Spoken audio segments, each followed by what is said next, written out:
Bom dia, boa tarde, boa noite. Sejam bem-vindos a mais um episódio do Viver Família Talks. E eu queria perguntar uma coisa pra vocês. Como que você tem vivido? Tem sido de uma forma mais emocional ou uma forma mais racional? Como que uma mente renovada pode trazer paz às suas reações diárias? E o que a Bíblia nos diz sobre a autoconsciência das nossas emoções e o autocontrole das nossas emoções? Todas essas perguntas estão relacionadas à inteligência emocional e esse é o tema do nosso episódio de hoje. Eu sou a Thalita Guimarães, estou aqui com os meus pais, Suzana e Jessé Guimarães. Olá! Olá, gente! Esse episódio vai ser bom, hein? Vai. Nossa, vai ser Promete. top. Desafiador. Bom, então vamos começar do começo, né? Como a gente normalmente prefere. Vocês já pensaram em começar do meio? É possível? Não, né? Eu acho que fica um pouco confuso. Fica atrapalhado, né? Talvez. Tá bom. Mas vamos lá, gente. Existem vários tipos de inteligências, né? E isso é algo desenvolvido por vários psicólogos, eu diria também, né? E até educadores. Eu lembro de ir na faculdade estudar sobre várias inteligências. Os neurocientistas. Isso. Então, temos a inteligência lógica, a inteligência espacial, a inteligência interpessoal, intrapessoal, a inteligência corporal, musical, enfim, matemática, que é a lógica, né, no caso. Fica aí, então, essa redundância para vocês. Então, considerando tudo isso, como que a gente pode... A gente não, né? Como que vocês definiriam o termo inteligência emocional? E o que esse tipo de inteligência abrange? É muito corriqueiro hoje se falar de inteligência emocional. E não é um tema tão recente, é um tema antigo. Porém, ele começou a se popularizar a partir de 1995, com o lançamento de um livro pelo escritor Daniel Goleman. E ele tratou esse tema, o título era justamente esse, inteligência emocional. E a partir de então, essa temática começou a se tornar mais comentada, estudada, pensada, né? E há, né, pilares dessa inteligência, e que está tudo lá no Google também, né? É só pesquisar, né? Isso não é nada nosso, a gente não cria nada. E o que eu pesquisei também, né, é bem interessante, que ele trabalha. Dentro desses pilares tem, por exemplo, a autoconsciência, né? Que é essa capacidade de reconhecer as próprias emoções. Além da autoconsciência, a autorregulação, que é a capacidade de gerenciar essas emoções. E a partir disso vem motivação, empatia, gestão de atividades, né? Então, em síntese, a inteligência emocional é essa capacidade do ser humano, do indivíduo, de gerir a sua vida pessoal e também relacional, de tal maneira que os resultados sejam sempre bons e positivos, né? Então, essa inteligência emocional visa esse propósito, o indivíduo ter uma melhor gestão da sua vida e de tudo que está relacionado a ela, tanto dentro como fora, né? Os relacionamentos, trabalho e por aí vai, né? Então, essa capacidade de gerir a própria vida, as emoções, os pensamentos, as atitudes, por aí. Algo a acrescentar?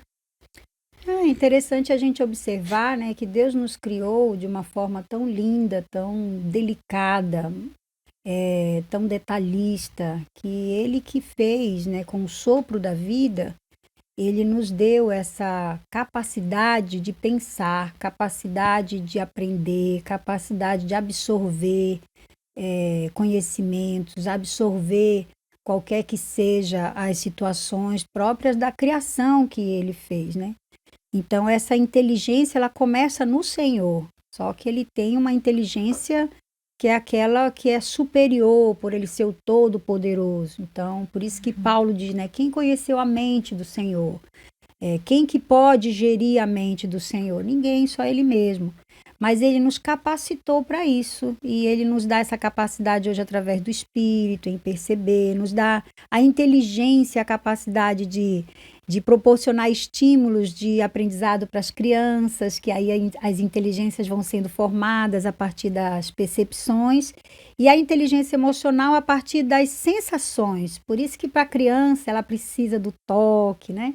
A criança precisa também saber o que é áspero, o que é liso, porque essas sensações, que são as percepções sensitivas, é que vai construindo a inteligência emocional. Elas vão diferenciando essas sensações a partir dos estímulos, né, que os pais dão. Quando a gente fala estímulo, é você proporcionar, por exemplo.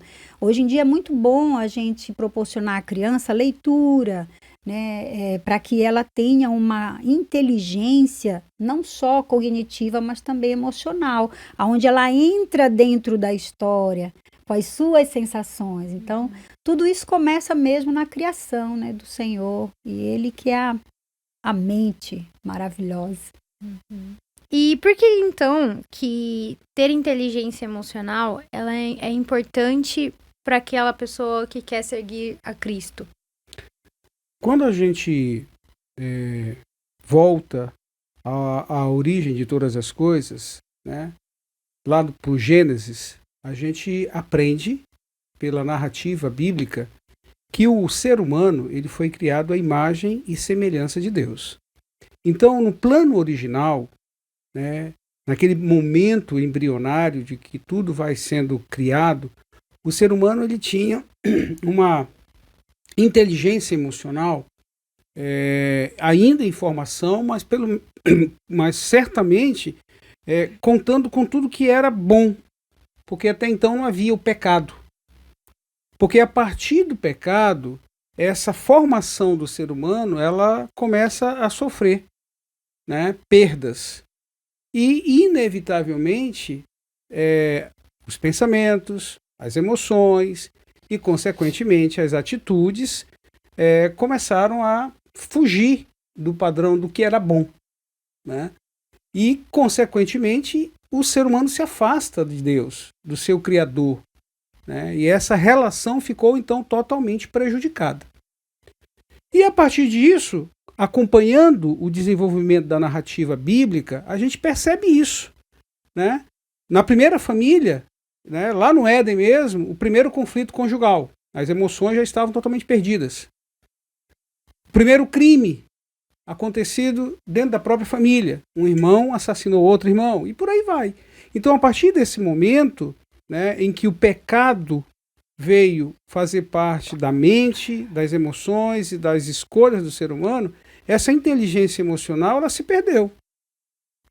E assim foi, e assim continua sendo. Deus, como sempre, ele vem em busca do que é seu, né? Então ele mandava os profetas, ele mandava a palavra, ele mandava tudo que era necessário para o ser humano abrir os olhos novamente e se reconectar com ele. Esse é o sentido da palavra religião, né? A palavra religião vem do latim, religare, que é essa tentativa de religar a criatura ao seu Criador, né? Por isso que religião é uma coisa e espiritualidade é outra, né? E aí, em Cristo, é aquele ato supremo de Deus, em que ele realmente sintetiza todas as tentativas, todas as mensagens na pessoa de Jesus. Para que este ser humano, que agora, contaminado pelo pecado, afastado dele, seja religado verdadeiramente, a partir de Cristo. Por isso que lá em João, né, é dito, Jesus fala dele mesmo, eu sou o caminho, a verdade e a vida. Ninguém vem ao Pai senão por mim. Então essa inteligência emocional que, né, vai entrar no campo da espiritualidade, ela é necessária ser restaurada para que a nossa relação com o Criador seja novamente plena, né? E isso nos leva a andar com Jesus, dia a dia, a cada experiência. Então é por isso que é importante, muito importante, a gente ter, sim, a nossa mente, a gente vai falar muito isso daqui a pouco, renovada, as nossas emoções controladas, para que a nossa vida reflita, né, essa inteligência, essa sabedoria, né, porque a gente também vai falar sobre o resultado final, que é a sabedoria. Bom, a pergunta para mim ela é bem interessante, porque por que a inteligência emocional é importante para quem segue a Cristo? Na verdade, não é inteligência emocional, não é esse termo, porque nem existe esse termo na palavra, né? Mas é o Espírito Santo que nos dá uma consciência do pecado e daquilo que eu preciso me arrepender em Cristo e aí ter uma nova vida em Cristo. Então, esse termo ele foi gerado, como o Gessé explicou, né, agora se tornou comum desde 1970. Antes, mas se popularizou em 95 para cá. Isso, então é muito novo, mas a palavra de Deus já diz isso, olha, examine-se o homem a si mesmo, né? Então é você buscar dentro de você, com essa inteligência e capacidade que Deus nos deu na criação, para poder perceber aquilo que está te afastando de Deus, que é isso que o Gessé falou sobre a religião, né? E a espiritualidade. Porque eu lembro que o Gessé até viu que um dos pilares dessa inteligência emocional, segundo essa ciência, né? É a autopercepção, primeiro, né? Autoconsciência. Autoconsciência. Então, isso já tem na palavra, né? Desde 1900 e sempre. Os primórdios, né? Os primórdios. A senhora mencionou aí esse texto, né? Examine o homem a si mesmo. Quais outras passagens ou momentos, passagens bíblicas, né? A gente pode ter como base, então, para essa autoconsciência emocional? Nessa questão, assim, que momentos que a Bíblia faz essa relação entre emoções e circunstâncias? Eu gosto de lembrar, porque toda vez que as pessoas falam de emoções, há uma confusão com sentimento, né? Mas está ligado também. Porque emoções, segundo até a neurociência, é aquilo que você percebe que é essas sensações. Você, então, tem uma percepção de uma circunstância e aí, no cérebro, que é uma parte chamada sistema límbico, ele decodifica essa circunstância, essa sensação. Aí vem uma emoção que se torna em sentimento. Um exemplo, por exemplo, da Bíblia e do próprio Senhor Jesus, né?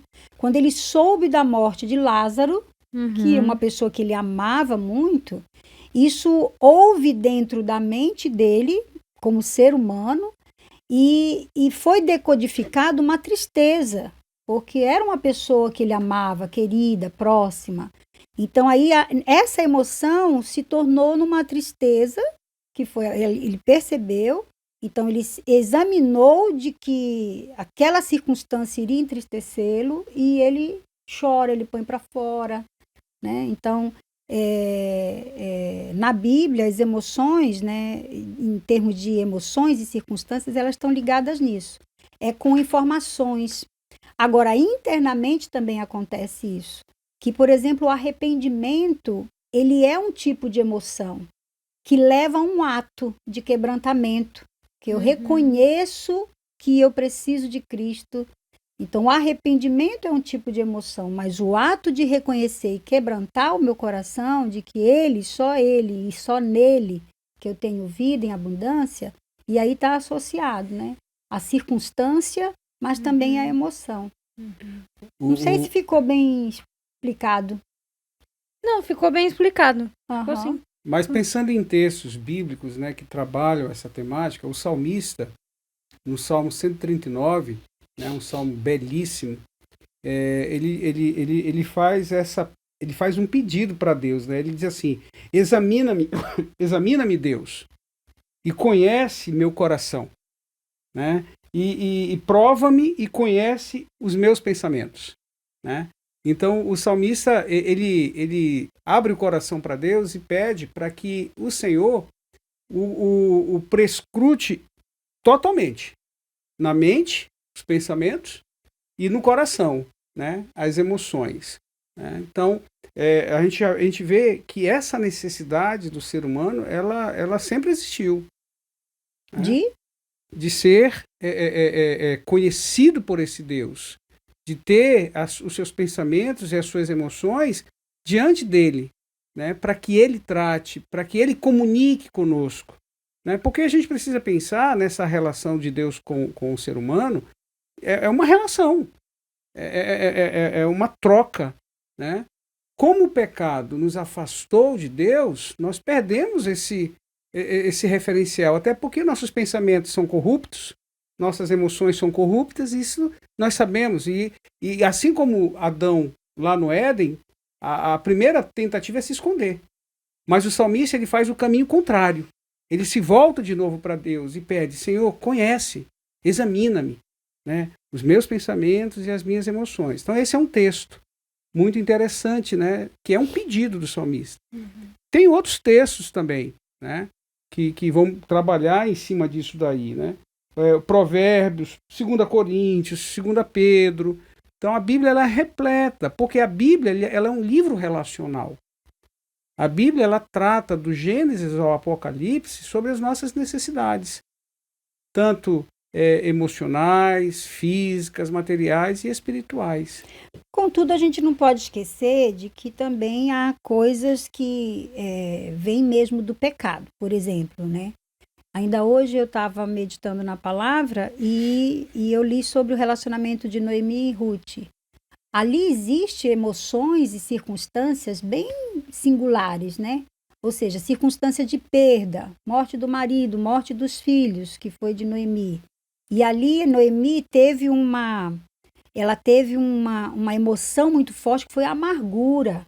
A amargura, ela vem da raiva, ela vem às vezes da ira, das circunstâncias, das situações, né? E é interessante porque nessa relação de Noemi com Ruth, a Ruth ela vem para equilibrar e dizer assim: ó, você não está sozinha, eu vou com você para onde você for, né?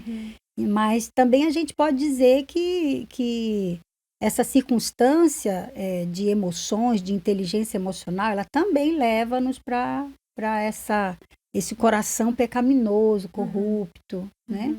Como foi o caso de Noemi, claro, depois ela revê, o Senhor o examina. Na verdade, Deus não precisa nos examinar, né? Ele é que nos prescruta para nos mostrar e nos revelar, através da ação do Espírito. Sim. Interessante a senhora ter mencionado o exemplo de Noemi e até o exemplo que a senhora deu, né, de Jesus em relação à morte de Lázaro. É inevitável, né, o ser humano ter algum... calma aí, deixa eu reformular. Não tem como a gente não ter nenhuma reação emocional às circunstâncias da vida, né? Seja essa reação positiva, negativa, neutra, é uma reação também. A indiferença. Né? A indiferença, exatamente. Então, o que eu queria que vocês discorressem um pouquinho agora, e entrando já numa nova fase aí da nossa conversa, que já é a questão da renovação da nossa mente, existe alguma diferença entre reagir e responder de uma forma emocional? Né? No caso. Eu penso que é possível nós encontrarmos diferença sim. Né? A reação, geralmente, ela é muito intuitiva, ela é muito impulsiva. Né? É aquela coisa, se você pegar um objeto muito quente e você meter a mão descuidadamente, você reage logo.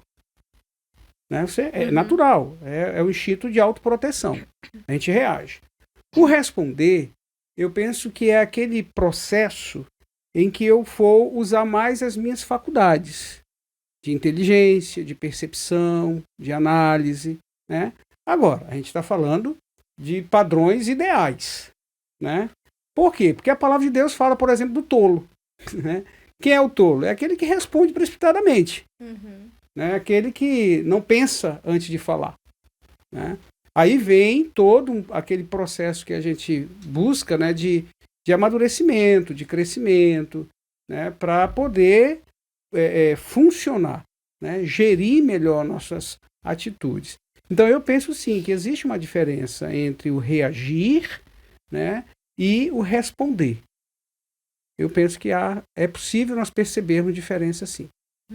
Provérbios fala, não sei se é o capítulo 17, não lembro bem, peca quem é precipitado, né? E quando você falou de reagir, responder, eu me lembrei hoje de manhã, né? O Gessé acordou bem cedo, né? Como sempre, é meio velho, aí acorda mais cedo, né? Quase Eu vou de fazer madrugada. 56 em outubro.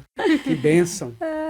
E ele acordou cedo e depois eu levantei e eles dizem que eu acordo tipo uma calopsita, sabe? Com um topete aqui, porque mexe o cabelo, mesmo cabelo curto, ele acorda um pouco assanhado, né? E quando eu fui abrir a porta ali do corredor para a sala, ele levou um susto. Então, o susto é uma reação. A qualquer circunstância, é como às vezes você vê que o seu filho está subindo na cadeira e a janela está aberta e essa cadeira está à frente da janela. Então, isso é um susto. E como você vai reagir a este susto, responder com o seu comportamento ou com a sua palavra, é essa que faz a diferença. Porque quando você pergunta, né, é natural reagir emocionalmente? Sim, nas nossas vidas. Existe, então, uma diferença entre reagir e responder? Existe. Porque ou você se desespera, a resposta é no desespero, ou você dá uma resposta no susto, ou você, e aí a gente vai falar daqui a pouco, né? Você tem aquele gerenciamento da mente, aonde você já se prepara para o mal daquele dia e você consegue ter um equilíbrio, uma resposta branda, né? E consegue reagir às circunstâncias, né? Às situações. Por isso que a maturidade espiritual, ela faz diferença entre as emoções reativas e ao responder a essas emoções, né? A maturidade emocional, que é a sabedoria, ela traz essa paz de como responder a qualquer que seja a circunstância, de alegria ou de desespero, né? De desespero assim, né? De uma situação desesperadora, né? Impactante, enfim. Você Então, falando dessa questão de reagir e responder, né? Eu me lembrei aqui, você falando, eu me lembrei quando eu era moleque, né? E fazia minhas traquinagens, né? Lá em casa. A mamãe era quem batia, né? E a mamãe pegava o que tivesse na frente, né? Aquele chinelo havaiana e não errava. Eu acho que treinava, era ninja, sei lá o que era, porque acertava. E aí tinha vezes que o papai olhava e dizia assim, Nazaré, ele do jeitão dele, Nazaré, fica calmo, não adianta bater. Ele vai crescer um dia, ele vai saber o que é ser pai, ele entendeu? Então, você falando nessa questão da maturidade, né? A reação é instintiva muitas vezes, né? Ok. Bom, então quando a gente fala de renovação da mente, né? Temos então o texto de Romanos 12, dos versículos 1 a 3. Mãe, a senhora, não sei, pai, o senhor tá com a Bíblia aí? Tô. Então o senhor pode ler, por favor? Esses 3 versículos, Romanos 12, de 1 a 3. Um texto bem conhecido. A gente gosta de usar bastante, usa bastante até, né? Porque geralmente as pessoas ficam só no 1 e no 2, e o 3 ele é um fechamento, né? Então, diz assim, né? Portanto, irmãos, pelas misericórdias de Deus, peço que ofereçam o seu corpo como sacrifício vivo, santo e agradável a Deus. Este é o culto racional de vocês.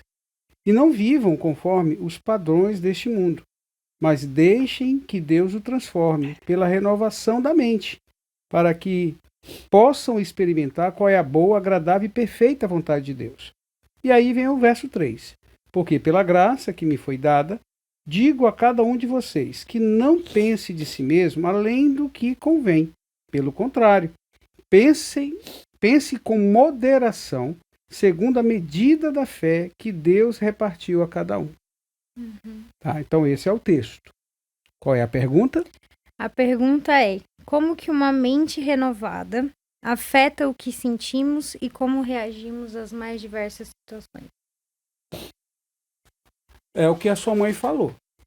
A maturidade, que é aquele padrão de vida que a gente entende seja fruto de experiência adquirido, de aprendizado, né?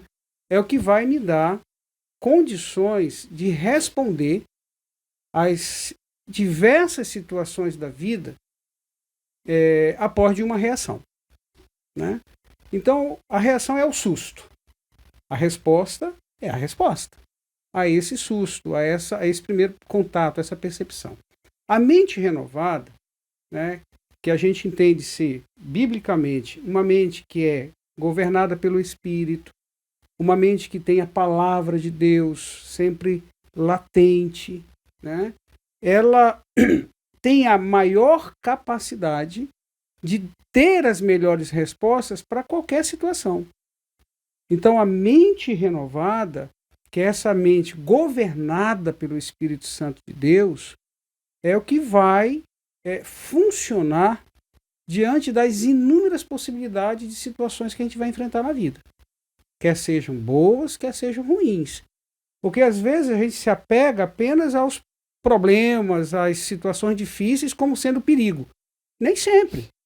Tem situações boas que se tornam problemas na nossa vida, né? Gerando orgulho, gerando autossuficiência, né? Então, as bênçãos, muitas vezes, se tornam nossas maiores derrotas. Perfeito? Então, uma mente renovada, ela me centraliza na pessoa de Cristo. Por isso que o versículo 3 é muito importante, né? Não tenha de vós uma ideia além daquilo que nós somos em Cristo. Então, essa mente renovada é o que me dá esse padrão. E eu vivo por esse padrão em toda e qualquer situação. E é interessante que vive esse padrão e moderadamente, que vem o equilíbrio. Então, eu vou me tornar uma pessoa moderada, equilibrada, diante de qualquer ação. Agora, claro, né? Existe o processo de santificação que me faz errar muitas vezes, que me faz ter uma reação e uma resposta que não é adequada. Isso que é inteligência emocional imatura, porque você não consegue gerir, você não consegue administrar, não consegue se perceber na hora como você pode reagir e responder a essa situação. E eu quero aproveitar e eu quero contar uma ação, reação e sei lá, tudo de maravilhoso que nós vivenciamos, né, esses dias, que nós estávamos no domingo almoçando em família e antes do almoço o Davi pediu para fazer, porque não sei quem conhece, mas nós temos a Thalita, nossa filha mais velha, temos o Davi, o caçula, e o Davi já é casado com a Rebeca, nossa nora. Então, o Davi pediu para orar e o Davi agradecendo o alimento, né, que nós tivemos na escola bíblica dominical, o alimento também que estava posto à mesa para a gente se alimentar. E aí, de repente, na oração, e todos ali, né, com o Davi acompanhando a oração, e obrigado, Senhor, porque a nossa família está aumentando. Esta fala, em meio a um relacionamento com Deus, fez com que eu, Jessé e Thalita tivéssemos reações e respostas totalmente diferentes. Verdade. Eu já, antes dele dizer o amém, eu já, o quê? E já levantei e fui abraçar a Rebeca. O Jessé ficou chorando com o prato na frente dele. Eu? Não era eu, né? Não sabia se chorava, se ria, se continuava comendo, se parava, porque ele ficou com um talher assim, parado. Assim. A Thalita, achando que não era verdade nem o que estava acontecendo. Mas chorou também. Chorando também. Eu vi. E a Rebeca e o Davi com uma resposta de grande alegria de poder compartilhar com a gente. Ou seja, vamos ser o quê? Vamos ser avós. Oh, glória. Ai, graças a Deus. Tão bom ver a nossa geração, né? a nossa nova geração aí surgindo. Mas isso é legal porque percebe que num momento como esse, existe uma imaturidade ou maturidade espiritual? Não. Existe uma reação e uma resposta a uma situação de grande alegria, onde 3 pessoas diferentes reagem diferentes. Por isso que a questão da inteligência emocional, ela não é muito pela ciência explicada, mas é quando a gente entende que Deus ele é um Deus pessoal. Então, ele nos capacitou com inteligência, com um cérebro, com funcionamento do corpo de uma forma pessoal. Então, tanto para positivo ou negativo, nós vamos reagir de acordo com uma maturidade cronológica, de acordo com uma maturidade emocional, seja infantil ou adulto, assim como também de acordo com maturidade espiritual, né? E no mesmo momento, a primeira coisa que a gente fez foi agradecer a Deus, louvar a Deus, ou seja, uma pessoa que não tem também um conhecimento espiritual, ela iria fazer aquela festa, mas a primeira coisa que viria à sua mente não seria agradecer a Deus, né? Então percebe que é por isso que em Cristo nós temos uma inteligência emocional diferente. Nós conseguimos sempre trazer à memória uma resposta a uma ação ou uma reação que seja para glorificar a Deus. Ele é visto em todas as circunstâncias. Ai, obrigado pela oportunidade, Thalita, da gente dar essa notícia assim, né? O Davi todo encolhido ali no canto. Só olhando. Não sei quando vai sair esse episódio, mas para vocês agora seria de primeira mão, né? Mas já tá na mídia. Mas, na verdade, nem sempre uma ação dessa vem com alegria. Porque tem famílias que comunicam, mas com muito pesar. Porque acham que não é o tempo, acham que não tem condições, né? Geralmente a mãe. Então, é por isso que a presença de Cristo nas emoções, nessa moderação, né? A partir do texto que o Gessé leu de Romanos, a gente entender que a gente renova a mente em Cristo, que a nossa moderação é em Cristo, que é na medida da nossa fé que essa moderação vem. Então faz diferença, né? Você se rende a Ele em qualquer situação. Sim.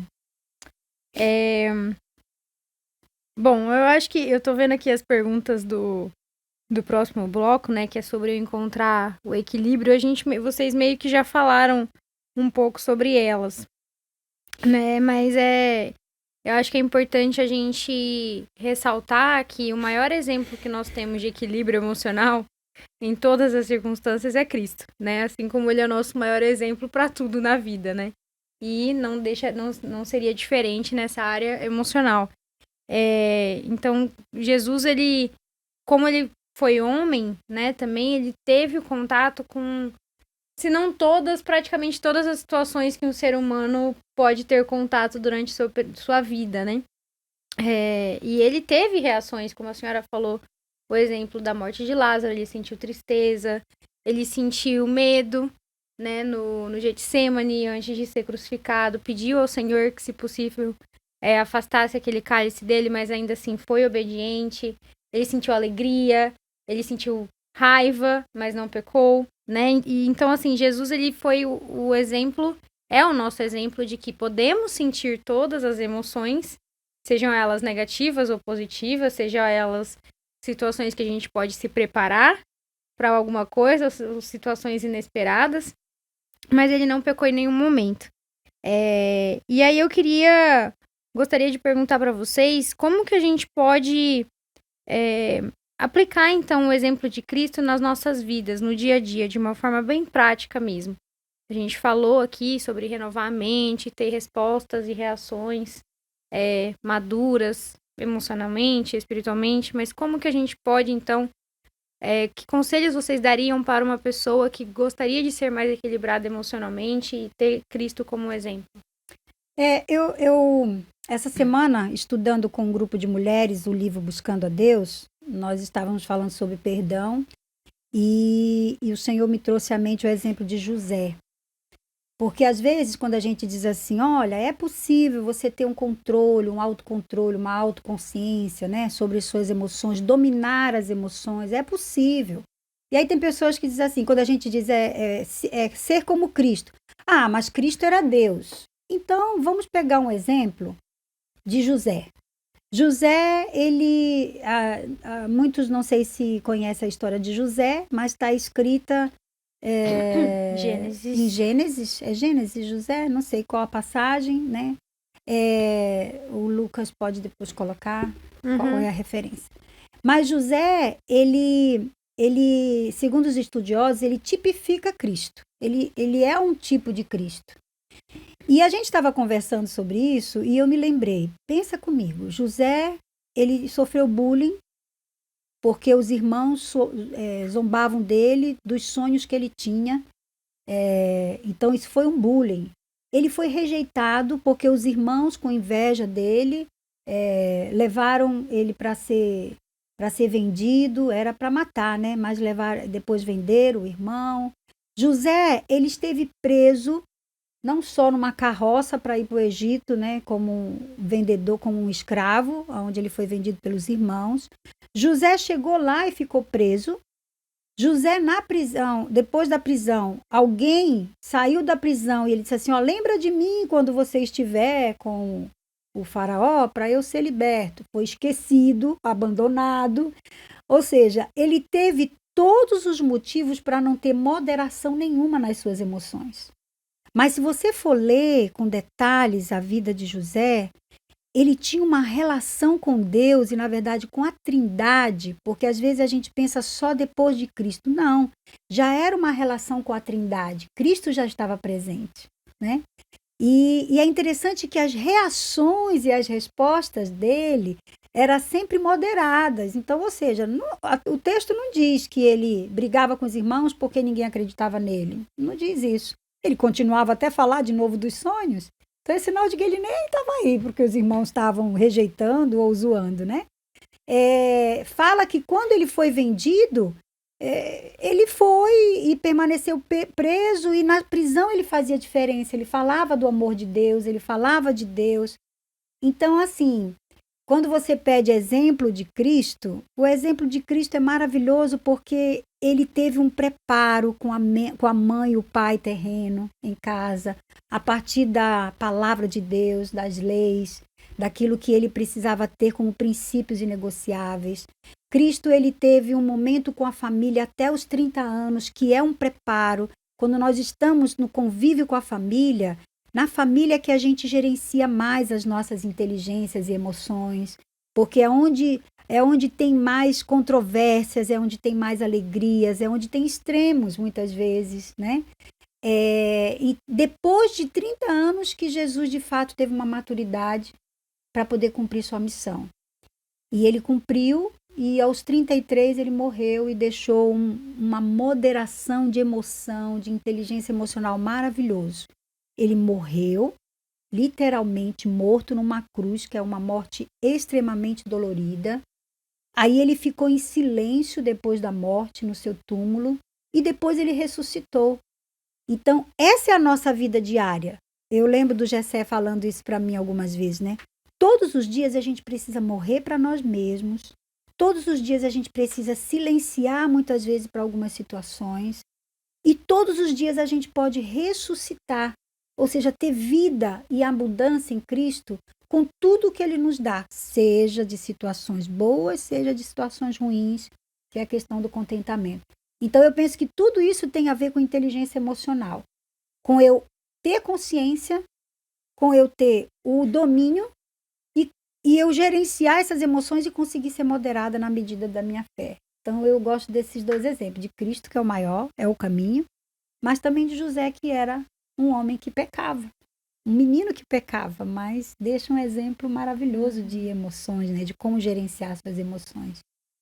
Diante de situações conflituosas na família, fora da família, enfim, né? Né, vida? Cristo, ele é perfeito em tudo, né? Tanto nos 100% homem como 100% divindade. Mas é bom também a gente pensar em outras personagens bíblicas, né? A Suzana falou de José, eu estava lembrando aqui de João Batista, Sim. foi um outro irmão que viveu uma temperança emocional grande. Eu acho fantástico aquele momento em que alguns dos seus discípulos chegam para João Batista, né, e de uma certa forma assim, o instigam, né, dizendo, mestre, alguns dos nossos estão seguindo Jesus, né? E João Batista, com temperança, responde, mas foi para isso que eu vim. Importa que ele cresça e que eu diminua. Então isso é um aprendizado tremendo no mundo que a gente vive hoje, onde as pessoas querem ser, porque elas aprendem que elas não bastam ser, elas precisam fazer, ter, né? Então isso vai gerando uma carga muito desgastante nas nossas emoções e no nosso pensamento, né? Fazendo a vida mais difícil. Então, com Cristo na nossa vida, a gente encontra essa aprovação, essa validação. Então, respondendo a sua pergunta, como fazer isso? Andar com Jesus, não tem jeito. Nós precisamos andar com Cristo todos os dias. Por isso que a vida devocional é muito importante, não é só de domingo a domingo, né? Estamos aí vivendo uma época de maravilhosas igrejas, estruturas, megas igrejas, pequenas igrejas. Temos igrejas de todos os padrões que atendem a todas as expectativas, né? Então hoje nós não temos desculpa, né? Tem literatura, tem tudo, mas nada pode substituir a nossa vida devocional com o Senhor, né? Essa caminhada diária, pessoal. É a partir disso que a gente vai encontrando esse equilíbrio naquilo que a gente pensa, esse equilíbrio naquilo que a gente está sentindo e avaliando as nossas atitudes e as nossas escolhas. Então é andar com Jesus. Conhecer todos os dias. Jesus, né? É ser discípulo de Cristo, né? Andar atrás do Mestre. Bom, gente, então é isso. Vocês têm algum livro que vocês gostariam de indicar com essa temática para o pessoal de casa estudar e aprender mais sobre esse tema? A gente gosta muito desse livro aqui, do Peter Scarezo, que é a espiritualidade emocionalmente saudável. Ele fala de uma revolução que a gente tem na vida com Cristo. E uma das coisas que ele fala sobre nós estarmos equilibrados, moderados emocionalmente, é a necessidade do descanso. Porque às vezes a gente acha que precisa estar sempre fazendo, né? Para poder ser aprovado, ser aceito na sociedade, na família, enfim. Mas ele é bem interessante como ele coloca aqui, a partir da história dele, que o fazer vai trazer quedas de pecado. E o descanso, ele é importante para nós estarmos sempre buscando o refúgio do Senhor e no Senhor, né? Para as nossas emoções. Então, espiritualidade emocionalmente saudável. Nós também indicamos esse livro do David Simmons, que é A Cura para os Traumas Emocionais, que ele vai trabalhar algumas questões até específicas, né? Pessoas que são perfeccionistas, pessoas que são depressivas, ou seja, não conseguem gerenciar, administrar, dominar suas emoções, e aí fazem dessas emoções até se tornarem um tipo de doença, comportamentos doentios, né? Falas doentias, ouvidos doentios, né? Como nós já conversamos.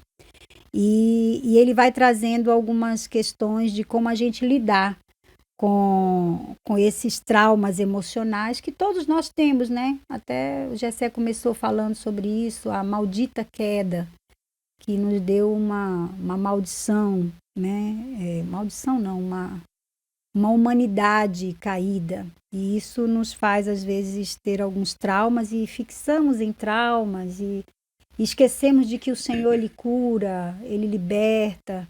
E é preciso a gente ter essa autoconsciência dos pecados e também desses traumas que precisam ser tratados, falados, mas também curados, libertos deles, né? Muito bom. Fica aqui. Muito obrigada.